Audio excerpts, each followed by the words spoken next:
Bonjour à tous, soyez bienvenus à cette émission France en direct. Si vous êtes quelqu'un qui vit dans la souffrance, si les choses ne marchent pas, votre vie ne marche pas, si vous avez comme une barrière devant vous, suivez cette émission parce que d'ici jusqu'à la fin, nous allons présenter des témoignages de personnes qui ont réussi. J'ai ici avec moi Madame Judith. Bonjour Madame Judith. Bonjour pasteur. Vous êtes au centre d'accueil depuis combien de temps? 2 ans. 2 ans et 2 ans et chose. petite, oui. Vous aviez quel type de problème avant d'arriver au centre d'accueil? Je ne dormais pas. Vous ne dormez pas? Non. Et quand j'étais dans la chambre du suffit qui arrivait la nuit, j'avais peur. Et j'ai tout fait. Alors je me mettais par la fenêtre pour prendre de l'air. Pour prendre de l'air. Oui. Et vous aviez aussi des maladies, n'est-ce pas? Oui, j'ai eu la tumeur. J'ai eu 5 tumeurs à la gorge. OK. Si vous êtes quelqu'un qui vous êtes victime de maladies et la médecine ne trouve pas la solution, d'ici à quelques moments, nous allons continuer avec Madame Judith pour savoir comment était sa vie. Elle avait beaucoup de problèmes de santé, mais elle va vous raconter et après, elle ira aussi dire comment elle a résolu ce type de problème. Maintenant, nous allons écouter un autre témoignage, l'histoire de Monsieur Serge. Comment était votre vie avant? Avant 4 ans en arrière, ma vie était complètement détruite. Oui, quand vous dites complètement détruite, ça veut dire? J'étais vicieux, j'étais très malade. Vicieux en quoi? En pornographie. Donc j'ai resté des heures et des heures sur Internet pour regarder la pornographie. OK. Et comment était votre vie financière, votre vie? Comment étiez-vous? Excuse-moi, j'étais très malade, j'avais l'hémorroïde interne au point où il y avait le sang qui coulait quand je marchais, tout ça. Donc, et au point de vue spirituel, j'étais aussi vide. Donc, tout le temps, je m'énervais pour un oui et pour un non. Et quand je m'énervais, même 100 personnes peuvent venir pour me dire non. Donc, c'était une chose qui s'est présentée devant moi, je le prenais, puis je lançais sur la personne qui était en face de moi. Donc, j'étais comme ça. Et votre vie financière? Ma vie financière était complètement détruite. En fait, j'avais pas aussi des papiers, du travail aussi. J'avais pas. Est-ce que vous croyez en Dieu avant? Oui, depuis... Vous fréquentez d'autres dénominations? Oui. J'ai connu le centre d'accueil par le biais de ma belle-sœur qui fréquente le centre d'accueil ici. Quand je suis arrivé, c'était un dimanche à 10h. Et le pasteur, il prêchait, c'était proche de la campagne d'Israël, à 2 semaines de la campagne d'Israël. Le pasteur, il parlait des miracles, en fait. Est-ce que vous avez déjà vu le miracle dans votre vie? Il disait, voir une personne marcher avec les jambes, c'est normal. Mais est-ce que vous avez déjà vu une personne marcher avec la tête en bas et les jambes en haut? Après, il a expliqué que c'est ça que Dieu veut faire dans votre vie. Alors, ça m'avait touché. J'ai dit, mais comment le pasteur doit parler des choses comme ça? Après, à la fin de la prière, je vis le pasteur. Je lui ai parlé de ma vie, de ma situation. Il m'a dit, non, si tu veux lutter, si tu veux réussir dans la vie, il faut lutter. Est-ce que tu es prêt pour lutter? Je dis, oui, pasteur, je suis prêt pour lutter. En fait, quand l'opportunité est arrivée, après 2 semaines de la campagne d'Israël, je me suis lancé directement. Je n'ai même pas hésité. J'ai dit au pasteur que je voulais faire la campagne, mais le pasteur avait refusé, mais en insistant, je fais la campagne. Et juste 3 semaines à l'église, j'étais délivré de toutes les vices, quoi qu'il soit. 3 semaines, j'étais délivré. Première chose, c'est un changement. Oui. OK. J'étais délivré. La première chose, c'est un changement. Et après, qu'est-ce que Dieu a fait dans votre vie? Qui êtes-vous aujourd'hui? Aujourd'hui, vous n'aviez pas vous avez beaucoup de... J'étais malade. Je suis malade? guéri. Vous aviez une vie financière détruite, n'est-ce pas? Oui. Qui êtes-vous aujourd'hui? Aujourd'hui, grâce à Dieu, je suis délivré. Je sers Dieu. J'ai eu mes papiers. Et aujourd'hui, vous n'aviez pas de papiers? Non, j'avais pas de papiers. Aujourd'hui, je suis entrepreneur. Entrepreneur. Oui. Vous avez une entreprise? Oui.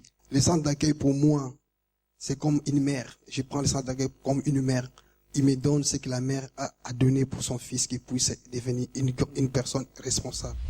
Monsieur Serge, en participant de la campagne d'Israël, il a trouvé la solution aujourd'hui. Il est une nouvelle personne et il est un vainqueur, mais avant, il n'était pas comme ça. La campagne d'Israël, c'est très important dans la vie de ceux qui participent au centre d'accueil, des chaînes de prière et aussi qui pratiquent la foi. Madame Judith, quel était le type de problème de santé que vous aviez? J'ai eu 5 tumeurs à la gorge. J'ai eu 4 du côté Des tumeurs? De tumeurs. Mhm. 4 du côté droite et 1 du côté gauche. OK. Et depuis 81. Et les docteurs n'ont jamais trouvé la solution de mes problèmes. Vous vivez dans la souffrance depuis beaucoup d'années? 81. 81. Oui. Mais le médecin ne trouvait pas? Non, les médecins n'ont pas trouvé. Ils m'ont opéré, ils m'ont enlevé, ils m'ont dit que c'était l'amygdale. Et les amygdales n'avaient rien à voir dedans. J'ai commencé à avoir mal, mais ils me disaient c'est imaginaire. J'ai dit non, c'est pas imaginaire. Et quand je suis allée, j'étais dans le centre d'accueil, ils avaient fait une campagne d'Israël. Et j'ai fait cette campagne d'Israël et j'ai demandé à Dieu si je ne trouve pas de solution, vaut mieux qu'ils me prennent parce que j'ai mal à la gorge. Et quand je me suis présentée, je suis allée voir ce jour, c'était gonflé. Tout mon visage était gonflé et je ne pouvais plus tenir ma tête. Il fallait que je me couche. Ils ont constaté que vous aviez voilà, vraiment... c'est là qu'ils ont constaté que j'ai vraiment mal. Le tumeur. Le tumeur. Et ça veut dire que depuis beaucoup d'années, ils n'ont pas trouvé ça? Non. Ils m'ont opéré des amygdales, mais ils n'ont jamais trouvé. OK. Bon, d'ici à quelques moments, nous allons savoir, celle là ici pour rendre témoignage, certainement, elle est guérie aujourd'hui. Mais nous allons savoir qu'est-ce qu'elle a fait et comment se sont passées les choses. Nous retournerons depuis que nous vous présentons ce témoignage. Alors, je suis arrivée à l'église en étant une adolescente vraiment très renfermée, très triste, du fait que je devais grandir en fait sans mes parents. C'était en fait par rapport à la vie professionnelle que mon père y fait. Et donc, ça aurait été plus simple pour moi de grandir en fait chez la famille, on va dire. Et donc, c'est pour ça que depuis ce jour-là, en fait, on a été séparés en fait depuis l'âge de 10 ans. J'étais encore très petite. Le fait de grandir, en fait, je me disais que voilà, j'ai été abandonnée, que mes parents ne prenaient pas vraiment soin de moi. Et donc oui, ça a créé en fait une personne très triste, très colérique au fur et à mesure que je grandissais. Et donc la violence, en fait, je l'exprimais à l'école. Donc à l'école, je me battais tout le temps. Les rapports qui arrivaient à la maison étaient vraiment négatifs. Jusqu'au point, en fait, qu'ils ont conseillé à mon père que ça aurait été mieux pour moi de commencer plutôt une vie professionnelle plutôt que de continuer à étudier. Parce que je n'allais pas réussir, je n'allais avoir aucun diplôme. Au fur et à mesure que je grandissais, c'était vraiment une haine qui était en moi. Et donc, ça ne me donnait pas envie de vivre. Je n'avais pas envie de vivre, donc aujourd'hui, je ne pense pas que je serais en vie. Si j'aurais été continuée la même personne, non. Donc après, par l'invitation de ma tante, je suis arrivée au centre d'accueil. Par rapport à moi, donc quand je suis arrivée, ça a été au début une lutte. Parce que je venais à l'église, mais c'est comme vous avez dit, on est vraiment voilé. On n'arrive pas à comprendre la parole, on n'arrive pas à vraiment s'identifier en fait. Et donc ça a été petit à petit, au fur et à mesure que je venais. Et là, j'ai commencé à comprendre la parole, je commençais à me donner. Ensuite, j'ai pris la décision donc d'accepter Jésus. Et j'ai pris aussi la décision de me baptiser dans les eaux. Et la transformation s'est faite par la suite. Ça a vraiment commencé à partir de là. Quand j'ai commencé à comprendre la parole, que moi-même, à l'intérieur de moi, j'ai eu la force en fait de prendre la décision, c'est là que tout a changé. Aujourd'hui, la personne la plus triste, je suis plus. Je suis plus cette personne triste, cette personne vide qui voulait mettre fin à ses jours. Non, je suis plus ça. Et j'ai la joie, je suis très heureuse. Et mes projets, ils sont arrivés au bout parce qu'on m'avait dit donc que je n'allais pas avancer, que mes études, j'allais pas arriver au bout. J'ai eu mon bac avec une mention. J'ai pu avoir mon bac avec une mention. Et aujourd'hui, je suis à l'université. J'avais coupé toute relation avec mon père. Mais après, ça a repris. Donc, avec mon père, on parle tout le temps. Et il m'encourage vraiment dans tout ce qui est œuvre de Dieu, à avancer, et ainsi de suite. Quand je suis arrivée justement à la Force Jeune France. Et donc, ça a été un groupe qui m'a beaucoup fortifiée. Ils ont toujours été là. Et grâce à ça, j'ai pu trouver mon identité, savoir qui je suis, avoir ma propre personnalité. Quand je suis arrivée au centre d'accueil, ma vie j'étais perdue, j'étais complètement désespérée, je ne savais pas quoi faire. Je n'avais pas de direction pour ma vie. Et j'avais une vie complètement détruite, j'avais tout perdu, le mariage, la maison, la religion, j'avais tout perdu. En fait, Religion? Vous aviez une religion? oui, j'étais dans une église depuis 14 ans.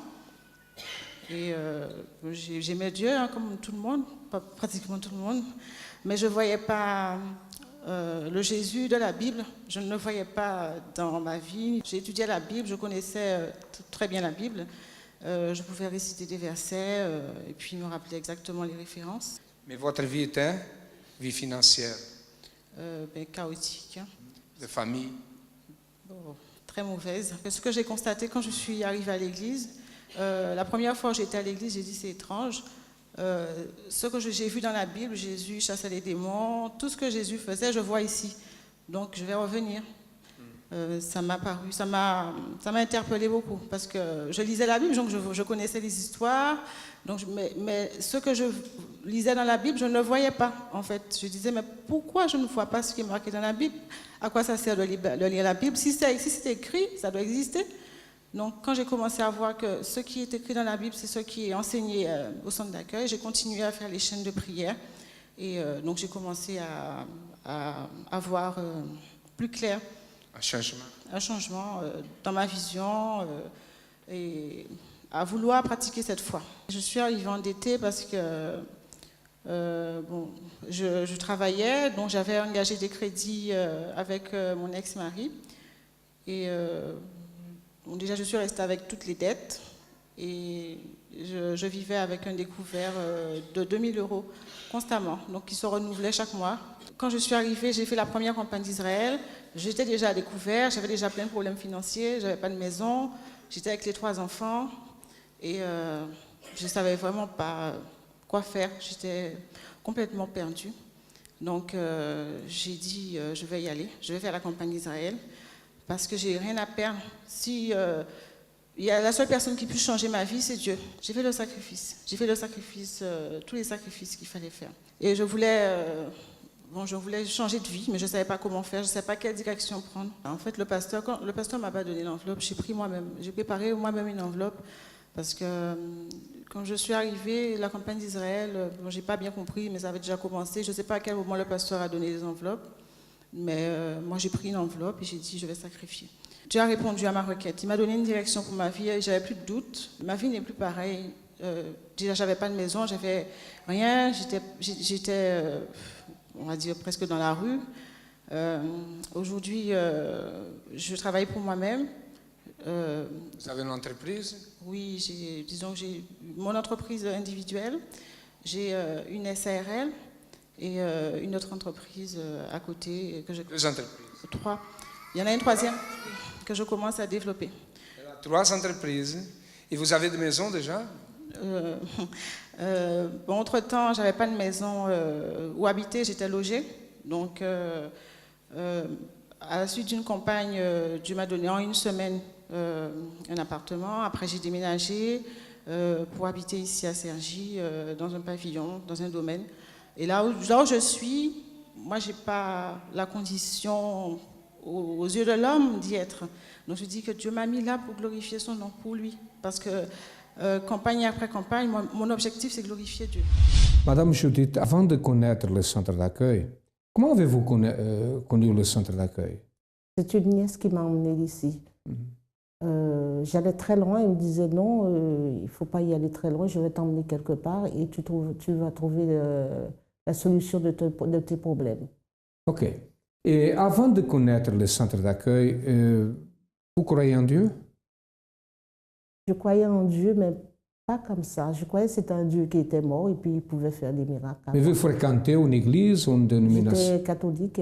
Vous étiez catholique? Oui. Mais vous étiez pratiquante? Oui. Non, je n'aimais pas trop. De temps en temps? Oui. Vous croyez que Dieu existait? Je croyais que Dieu existait, mais je ne croyais pas qu'il était vivant. Il était vivant, voilà. n'est-ce pas? Comme beaucoup de personnes pensent que Dieu il est loin ou qu'il est mort. Beaucoup de personnes regardent l'image de Christ et voient un Dieu mort. Il n'est pas mort. Il est vivant. Et la preuve de ça, c'est que Madame Judith est ici. Madame Judith, vous avez participé de la campagne d'Israël, vous avez fait les chaînes de prière, n'est-ce pas? Oui, j'ai fait des chaînes de prière et je disais campagne d'Israël et je ne savais pas qu'est-ce que ça veut dire, campagne d'Israël. Alors j'étais en doute de prendre l'enveloppe. Qui êtes-vous aujourd'hui? Je suis une autre personne sur tous les plans. Je suis une autre personne, je dors, je vis, je ne sais même pas. Vous avez la paix? La paix, j'ai la paix. Et le problème de la gorge, le tumeur? Le problème de la gorge, Dieu m'a guéri. Dieu a guéri? Oui. Sans opération? Sans opération. Ça veut dire que Dieu a été le chirurgien? Oui, et c'est quelque chose qui s'est fait même en 2 jours. OK. Qu'est-ce que représente pour vous le centre d'accueil? Ça représente beaucoup de choses parce que si on pratique et on fait attention, il y a beaucoup de choses que Dieu peut nous faire. Dieu ne prend pas 1 an ni 6 jours. Hein. Aujourd'hui, vous croyez en Dieu? Oh, plus que tout. OK, merci et félicitations pour votre foi. C'est comme ça. Croire que Dieu existe, c'est une chose.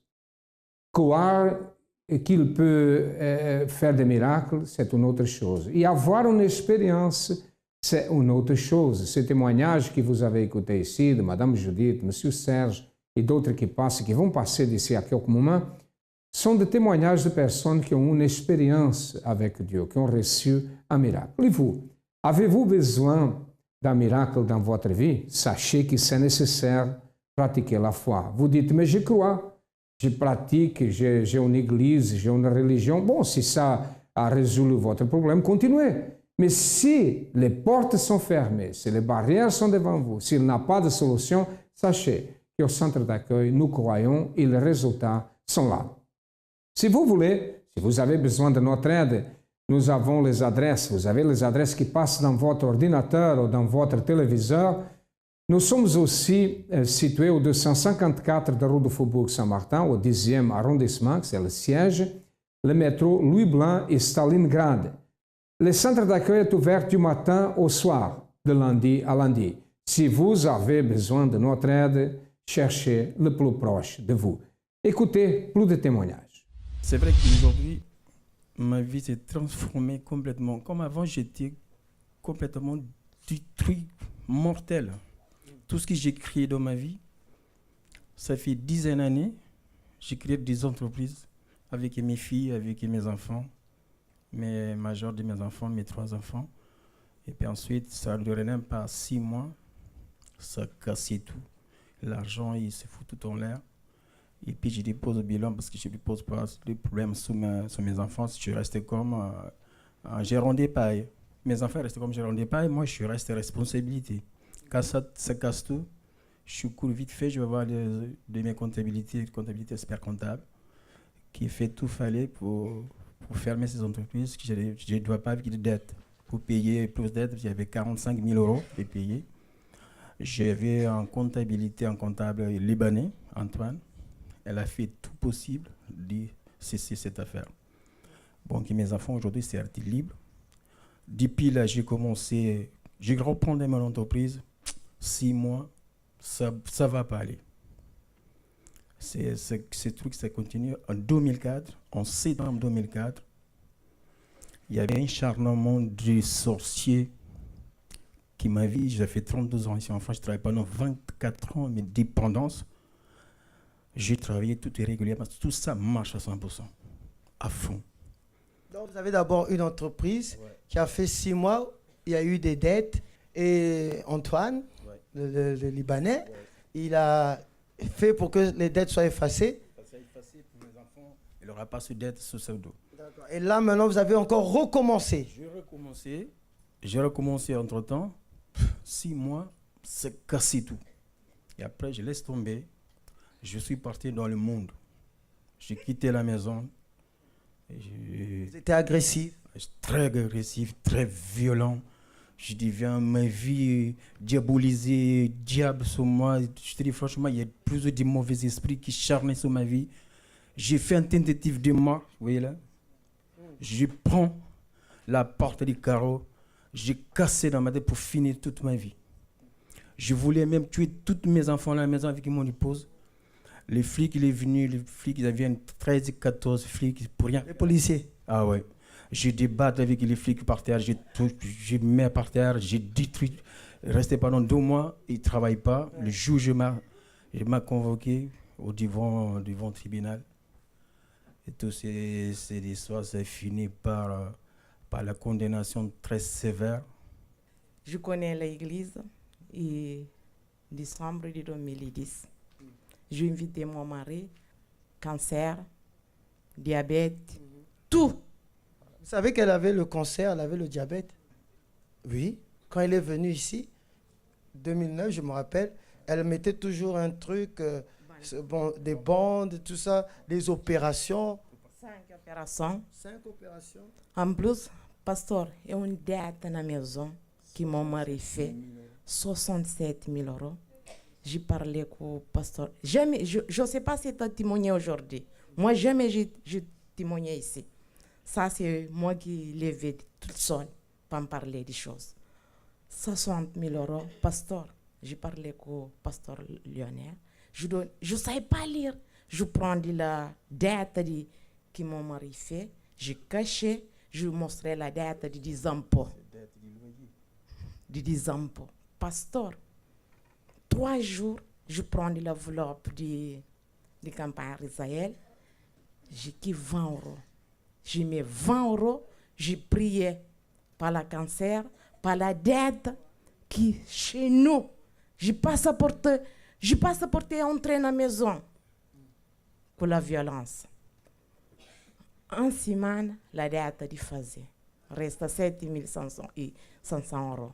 Cancer. C'est fini. Dette. C'est fini. Diabète. C'est fini. Ok. Bagarre. Bagarre. C'est fini. Amen. Hein? Menace de mort. C'est fini. Aujourd'hui, j'ai touché 3 fois, 4 fois double que j'ai touché. Donc là, Dieu a restauré le caractère, la santé, le mariage, la famille, le caractère. Qu'est-ce que le centre d'accueil représente pour vous? Pour moi, franchement, c'est la joie. C'est ma vie, franchement. Je dis à tous mes frères et mes sœurs, il ne faut pas désespérer. Il faut battre dans la vie. Il faut combattre le spirituel, la prospérité. Je chante des prières aussi énormément. Je priais même ça 10 fois par jour. Même à mon travail, il y a beaucoup d'ennemis, mais tout ce que j'ai prié à fond. Que Dieu vous bénisse. C'est la campagne d'Israël le mois de juillet. Oui. Je venais d'arriver, je ne connais pas ce qu'ils savaient, la campagne d'Israël là, comme ça. Je venais d'arriver ici. Bon, j'ai obéi, j'ai fait la campagne. Mais je dis, Seigneur, il faut avoir une nouvelle identité. Je suis une autre personne. J'étais encore au chômage, ma mère aussi au chômage. Ma mère a perdu du travail. Puis dans la campagne, je dis, Seigneur, je ne veux pas aller demander aux crédits de me pistonner. Je dis, Seigneur, je veux trouver mon travail, pas moi-même. Et ma mère, c'est pas moi-même, comme c'est moi qui fais les marches pour ma mère aussi. Ça veut dire, excusez-moi, vous êtes arrivé alors au centre d'accueil par terre, sans rien. Sans rien. Je veux dire que j'étais spirituellement rien du tout. J'étais dans la colère, l'amertume, tout ça.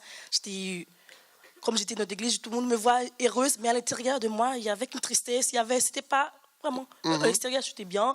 Tout fait. C'est une semblance, c'est comme vous voulez dire, une masque. Et la campagne, je commence. En arrivant ici, cette amertume, cette colère, ça a disparu totalement. J'étais délivrée de ça. Et après, c'était le chômage.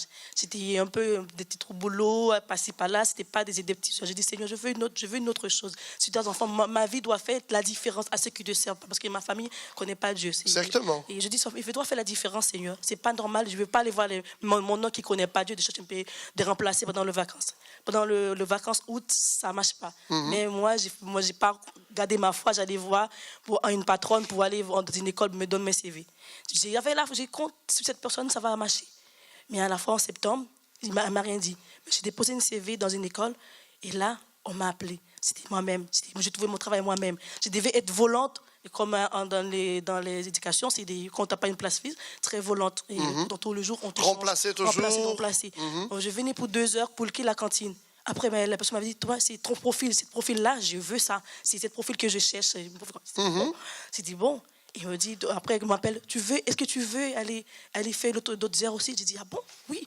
Je m'arrange, j'ai dit oui, ah bon. Et quand je suis arrivée, les autres personnes qui étaient là avant moi, ils ne peuvent pas encore avoir une place fixe. Moi, j'ai ma place fixe, je suis plus volante, j'ai une place fixe. Et ma mère, elle a trouvé aussi du travail. On ne demande pas aux gens, c'est nous-mêmes, avec moi-même, avec mon Dieu à moi, on a trouvé notre travail nous-mêmes. Et maintenant, je sais, Dieu ouvre mes yeux, je vois ce que je pense que j'ai là, je vais plus. Et commence à faire des chemins pour moi. Ça veut dire qu'à travers la campagne d'Israël, tout a été transformé. Ma vie spirituelle, je suis transformée une autre fille. Même à la maison, ma mère dit, oh là, cette église, et elle est déjà venue ici. Et quand j'étais 7 ans de mon examen, elle n'est jamais partie, mais ici, elle est déjà venue ici. Elle dit, cette église-là, c'est que Dieu. Toutes les femmes ont des rêves. Elles rêvent d'être belles, mais parce qu'elles ne s'aiment pas, elles n'y arrivent pas. Elles rêvent d'être reconnues, mais elles ne se reconnaissent pas. Elles rêvent de faire carrière, mais leur plus grand échec se trouve dans leur intérieur. Elles renoncent à leur bien-être en faveur de ceux qu'elles aiment, mais en retour, elles reçoivent le mépris, l'humiliation et l'abandon. Femmes, vous avez de la valeur.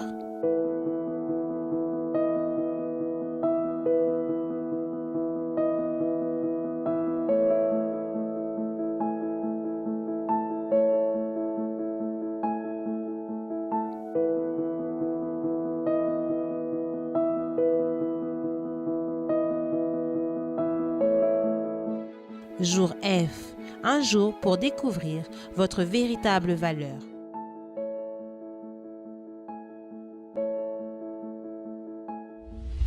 Bon, nous arrivons à la fin de cette émission. Nous espérons que ça vous a aidé parce que c'est notre objectif. Vous savez déjà comment faire, vous avez les adresses. Nous sommes là toute la journée. À demain et que Dieu vous bénisse à tous abondamment.